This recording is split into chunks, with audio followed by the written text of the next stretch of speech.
All right, welcome back to another episode of Persuasion by the Pint. This is episode 7, and I am Jonathan Taylor, and I am Sean McCool. And Sean, this week we are starting off this episode. We're going to be talking, finishing up the 7 addictions, right? 7 addictions from the Forbidden Keys to Persuasion. That's right. That's right. By the Blair Warren. The Blair Warren that we never heard of before. You know, actually, I knew the name sounded familiar, so I went back and I got a Mac, so I went back on my computer and I hit the little search thing and I put in Blair Warren. Sure enough, he's got another book called the One Sentence Persuasion Course. That's really good as well. Oh, okay. That's where I remember his name from. One sentence persuasion. Sentence. Yeah, it's a 27-word sentence, but it is one sentence. Interesting. Of course, the book is 8,500 words. That talks about the sentence. But nonetheless, it is one sentence, and it really covers a lot of what we're talking about here. Okay, so, cool. Yeah.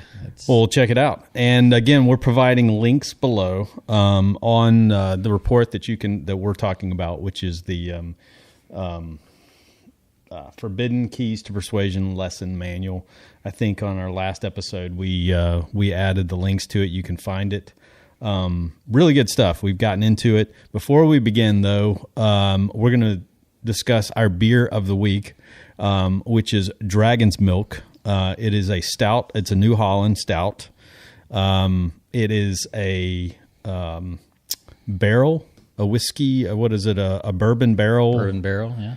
And it's one that I tried it first back in I guess September, and it kind of grew on me. So I don't know. To me, it's got kind of a vanilla bourbon flavor to it.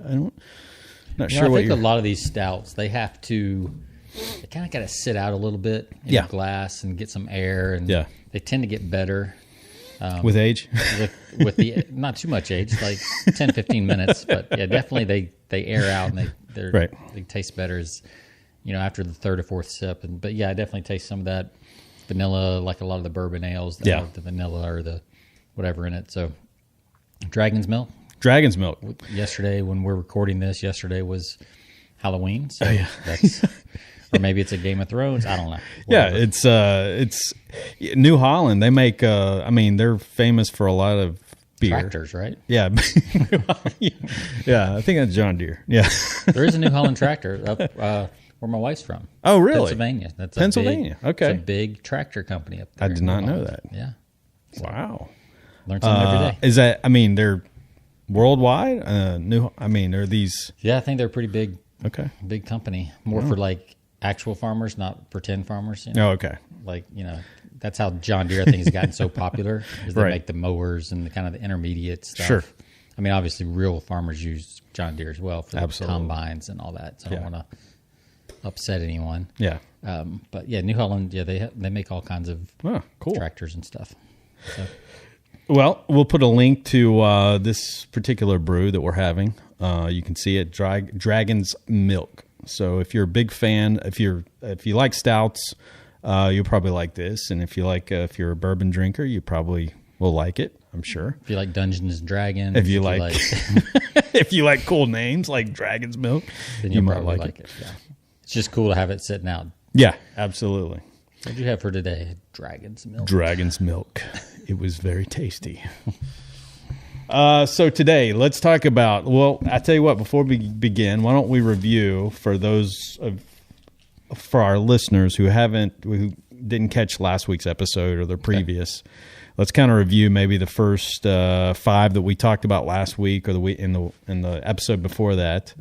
7 hidden addictions that people have. Most people, almost all people have a hidden addiction, and these are things that we that can motivate us to take action in one way or another, that are used highly. And we were talking about cults last week, but these can be used by whether we're talking politics, whether we're talking cults, whether we're talking ad agencies, teenagers, right? Teenagers, whatever. So the first, people need to feel needed again. That's pretty obvious. People will do anything to gain a sense of hope. We talked a lot about that last week, and hope. People need a scapegoat. It doesn't, and when we talk about scapegoat, Sean, we don't necessarily mean, it doesn't always have to be a person. Advertising is great about, marketers are great in terms of making a scapegoat out of ideas or concepts or things that we thought about before, even in your, coaching business, that idea over there, or that, I guess. Yeah, it could even be the wrong car, the wrong, type of gasoline. It could be, your gas doesn't have detergents. That's why your car is not performing the way you want it to. All kinds of stuff. Over there, those guys, those bad guys over there. People need to be motivated and feel understood. Again, going back to the need to, that's kind of goes hand in hand with the need to be feel needed. But also people their opinions need to they want to feel like they're understood, like people understand where they're coming from. So, right. Yeah. And Stephen Covey, we talked about Stephen Covey, seek first to understand is one of the 7 habits. So, and the reason you do that is so that you get that buy-in from the person you're trying to communicate with, and that you're trying to persuade and influence. So good. I love the 7 habits. I need to go back through that again. People need to know things others don't know and things they aren't supposed to know. Secrets. Yep. Yeah. I was thinking about this today when I was reading back through it, just thinking about the things they don't want you to know. You hear this in advertising, consumers guides, what the industry doesn't want you to know about such and such, so it's always, people always want to get the inside scoop. Yeah. And right now in politics, it's, what the left doesn't want you to know, what the right doesn't want you to know, what Donald Trump doesn't want you to know, what the Democrats don't want you to know. Right. Exactly. I think it's easier. We're as this recording's going on, we're days away from the midterm elections, and it's interesting how, go back to the scapegoat, some of the other things, the Democrats have pretty much tend to have a scapegoat in Donald Trump. Yes. We'll just talk about him. Whereas on the other side, you have to point to just the Democrats in general. Yeah, right. And there's a couple key figures in Congress that they point out, but it's more of a group and an idea. An idea behind that. Whereas, and I think that flip-flops depending on who's in the White House, obviously. So, before the Republicans had the scapegoat of Obama, who's ruining the world, and, then you have Donald Trump's ruining the world on the other side. So it's a constant back and forth, who's ruining the world and who's not. So. Yeah, there are certain people that you plaster that triggers everyone on either side. So it's, I can think of a few people on both sides that automatically trigger the other side beyond belief, that they become unhinged. They're really, right now on television and radio and YouTube and everywhere, like you cannot. Yeah, it's ridiculous. Back to back ads. One, then the other, then back to the other. It's who can outspin the other one. Right. So, well, this, and just before we move on, you're back. You had background as a copywriter in the financial industry, investment industry. You work with Agora. Those things like that. Understanding things that other people don't know, having kind of the inside track, so to speak. Right. Everybody in that industry wants to have that. So yeah, and same is true in the health industry. People come up with. We'll talk about. I can tie some of that to what we're going to talk about today, so I'll save it for that. But so was that all of them, or we need? Yeah. Now we hit the new one this week's, which is people need to be right. So that's. I think everybody's nodding their head as they listen along to that one. Yes. Specifically, I highlighted in here, people desperately need to be right. Yeah. And I thought it was interesting because, all these things are not just techniques or tactics. These are all, and we'll reiterate again and again and again in this podcast, as we talk about persuasion influence, it's all good persuasion influence takes into account human nature. Sure. And all these things that we just mentioned and the ones we're going to mention today are all tied to human nature. And what he says about this is that people desperately need to be right. Well, why do they need to be right? Like what's going on there psychologically that they have this addiction or this need to be right. And he talks about how we hate, as humans, we hate chaos and uncertainty. Right. And we're really looking for order and stability, even if that order and stability may be chaos to another person. Yeah. Right?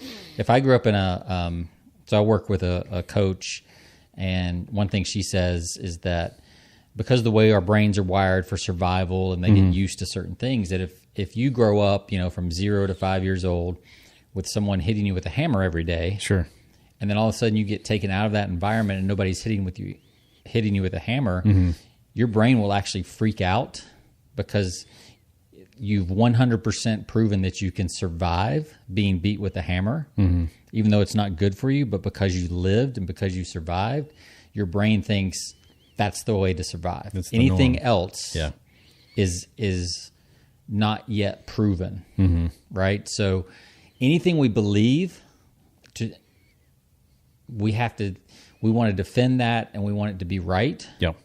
Because so far it has served us in our brains. Like, maybe not really, but so it's really all about stability, about feeling safe. And as long as we think we're right and it kind of lines up with what we've been living, then that safety is of paramount importance, even if it looks like chaos and uncertainty to everybody else.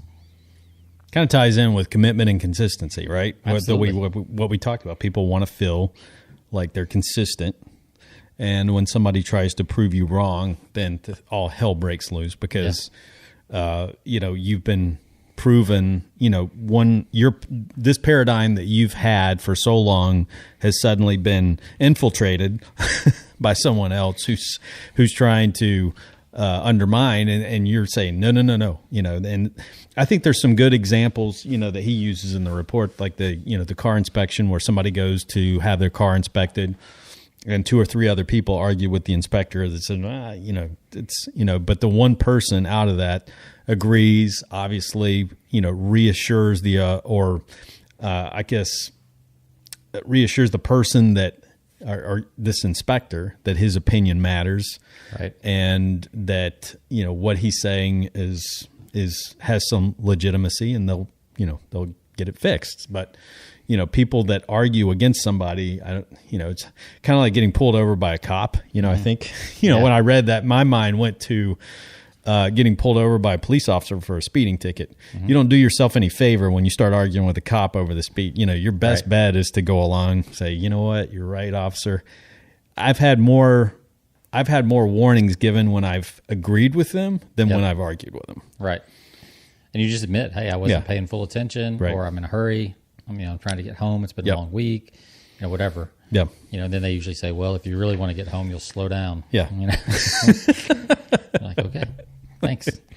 Yeah, absolutely. So if people have this need to be right, and we know that, and we understand that as marketers, as people who want to persuade and influence people, that means we can't just come out and tell people they're wrong. You're wrong, yeah. Outright, directly. So Sean, what you've been believing for so long is completely BS. So let me sell you something that's right. Yeah, now that wall is just like, boom, instantly there's a wall. Boom, boom. That's the fastest way to build a wall. Right. Is to tell somebody they're wrong. Yeah. So what are the options then? How do we use this in a constructive way? You mentioned the inspector, but how do we use that constructively? Yeah. Well, a lot of this stuff goes hand in hand. We talked about, feeling, understanding, all of these things, there's some overlap because we talked about, what it means to tell people to empathize and have an understanding from where they're coming from and say, Sean, I understand where you're, and that goes back to the, making people feel understood. I understand where you're coming from. That's, I've been there. Yeah, he gives a couple examples in the book, and I'm gonna do the Rush Limbaugh thing here. Crinkle the paper. Just make sure everybody's listening and paying attention. Do you have any nicotine? He says nicotine stained fingers.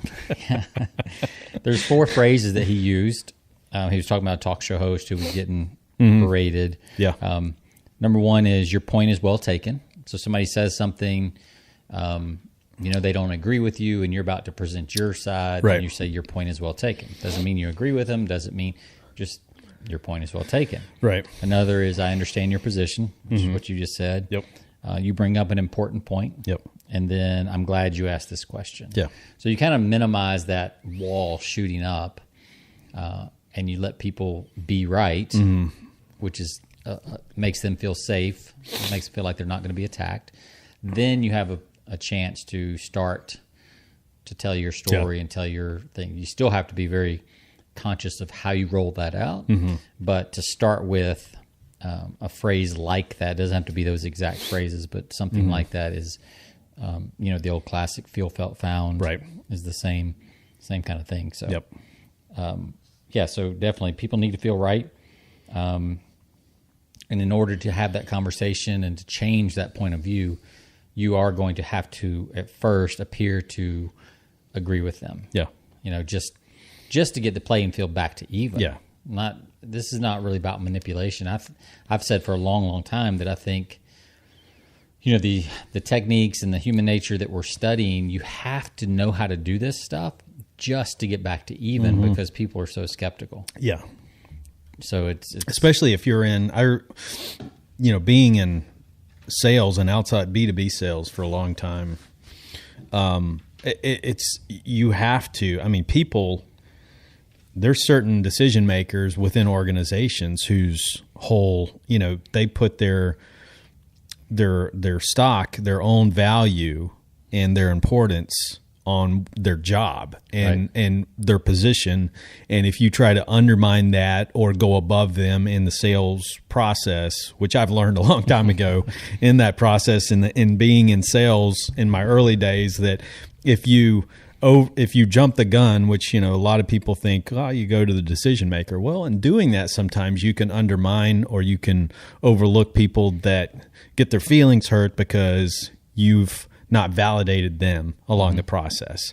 And when you do that, people will do anything to undermine what you're trying to do because you haven't validated them. Right. So. Because they have to defend what they were already doing and why it was working and why didn't you bring this to my attention earlier. Exactly. All those things can come up and cause fear and uncertainty for people. All right, so that was number 6. So moving on to number 7. Yes. People need to feel a sense of power.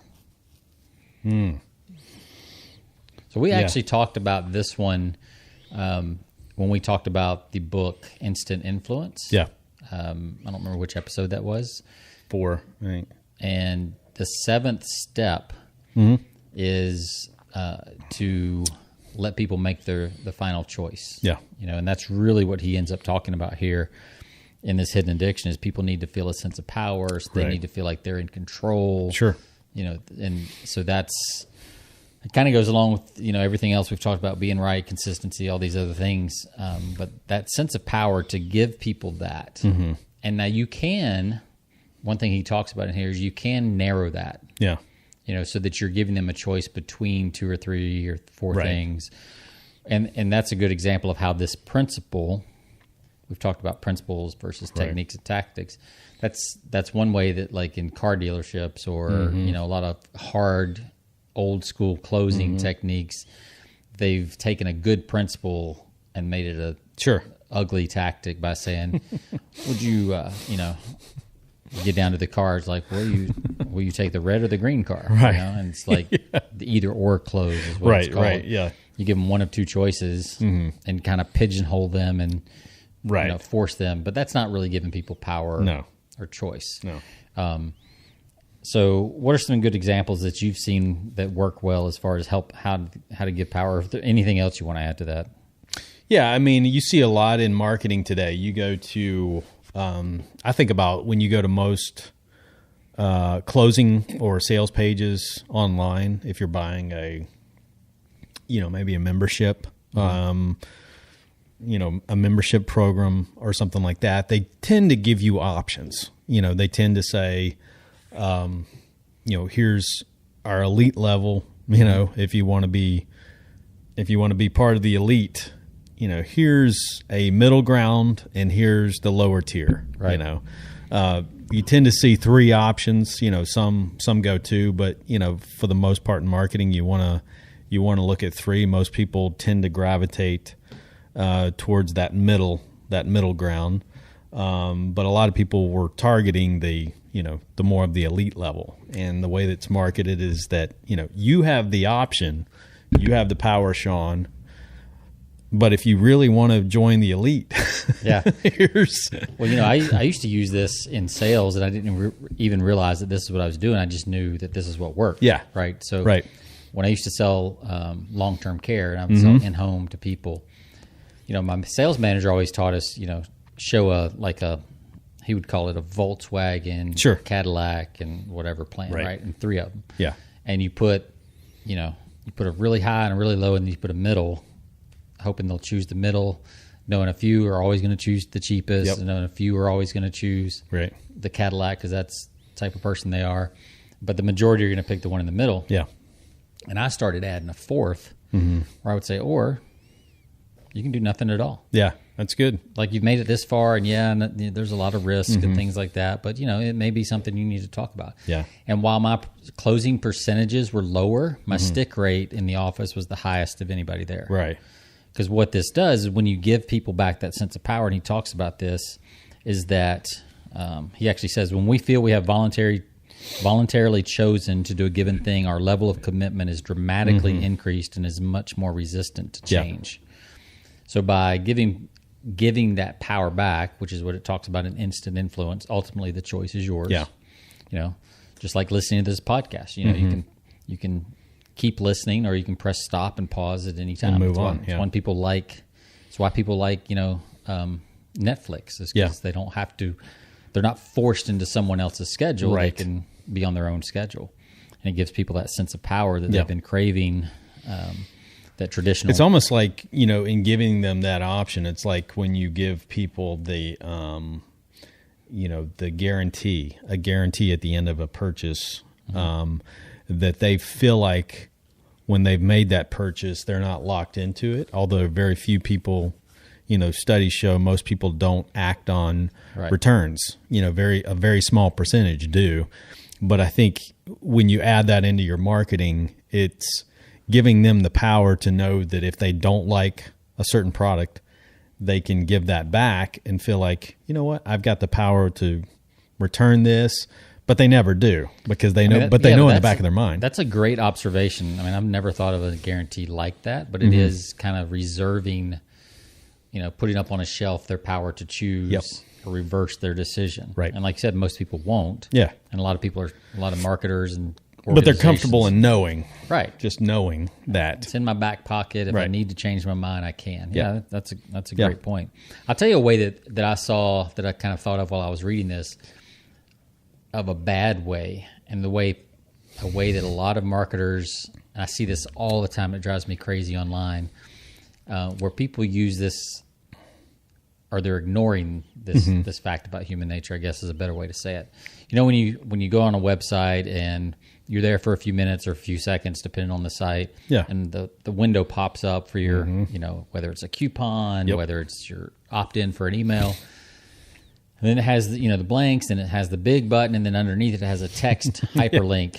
And there's actually a phrase for this. Yeah. It's like you're basically guilting people into saying no. Right. No thanks. I don't want to grow my business today. Yeah, I know. I love that. And it's like no thanks. I don't want to be successful. Yeah, and it just that is totally ignoring human nature. And they've done there's a couple studies that prove that those are not as effective as... I can imagine that because they are very...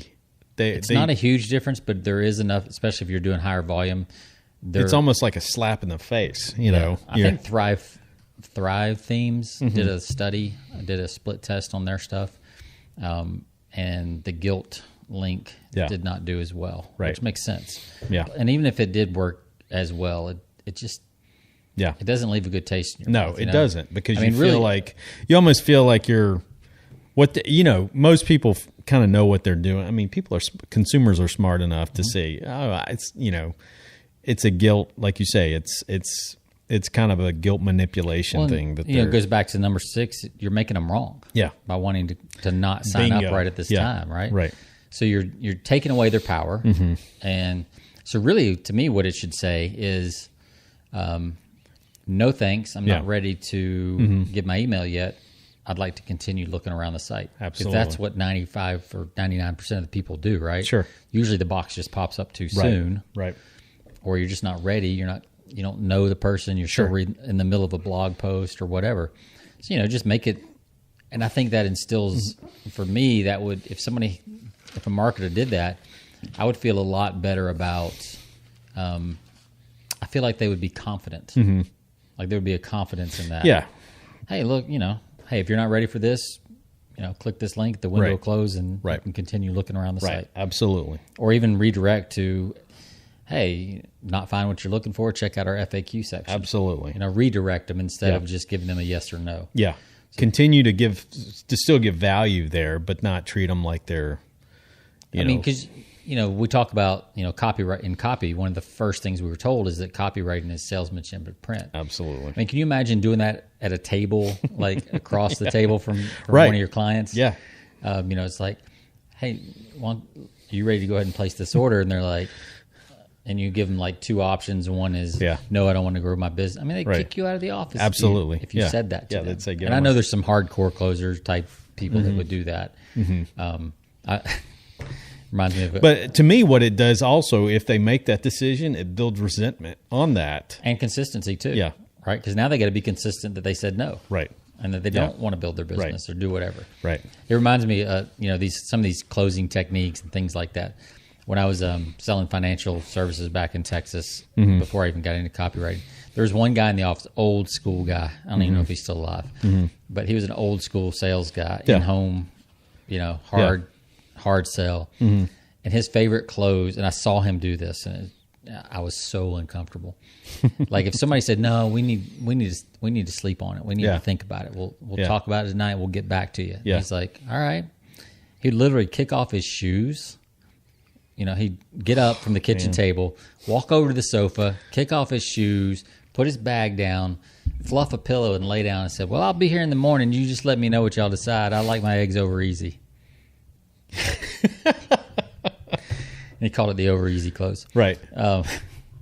And he would literally do that. Yeah. And he would wait till somebody literally like either called the office or like kicked him out. Right. Threatened to call the cops. Yeah. I mean, he would take, and I'm like, and he sold more than anybody. Like, really, because people would sign just to get him out of the house. Right. Just to get him out. Yeah. But then they would cancel like 30 minutes later. Absolutely. That's what I'm saying. I mean, it's crazy. It reminds me of, Glengarry. The movie Glengarry, Glenn Ross, which I think is, the character that Al Pacino plays in that movie, he does a fabulous job closing that guy, just telling stories, leading him all the way through the end. But, the guy comes back and it cancels, the next day. Yeah. And, so, that's a great movie. If you want to look at some of this of what not to, how to do a lot of this the wrong way or using some of these addictions, that's actually a great movie to a lot of the watch. 90s sales movies are just terrible examples of what to do now. Yeah. Because the consumer has so much more power now. Bingo. About research and about, complaining. They've got more outlets to complain to. Right. Like before, the only thing you could do is call the office and cancel. Right. Now you can go on social media and just blast a company. Right. Or record the conversation, or like everybody's got access to a recorder and video now. So you really do have to be much more careful in your chosen method of persuasion. Sure. And that's why it needs to be much more in tune with their best interest, your best interest, taking human nature into account, and just understanding the whole big picture. Yeah. Yep. Very good. Well, I think we'll wrap it up there. We'll continue along on our next episode talking about some interesting topics, gaslighting, on episode 8. Yep. Gaslighting and ventriloquism, which, interesting. Psychological ventriloquism. Yeah. Yep. It's a hard phrase to say. Yeah. Especially after a few beers. But anyway, thanks for listening. You can visit us at Persuasion by the Pint, Sean. Stitcher Radio, iTunes, all that stuff. And YouTube. Yeah, YouTube. If you want to see us sit here and talk about this and absolutely see us cheat using our notes.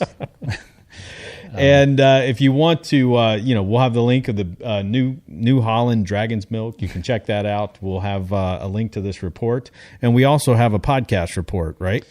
Right. We'll have one of the best ways to influence people is to come across as an expert at least. Bingo. Right? Which is what we're trying to do. Right. I don't know if we're successful at it yet, but we're getting there. We're getting there. So, so one way to do that, one medium to do that is with the podcast. Yes. So we have a course or a free little guide on podcasting, and there is a course on the back end of that we will definitely try to sell you very ethically and all that. But it's got some good information in it, and you can find that on the website. We'll probably have a banner ad or something on there or a link in the show notes. And we will give you the choice. Yes, obviously. I mean, we can't click the button for you.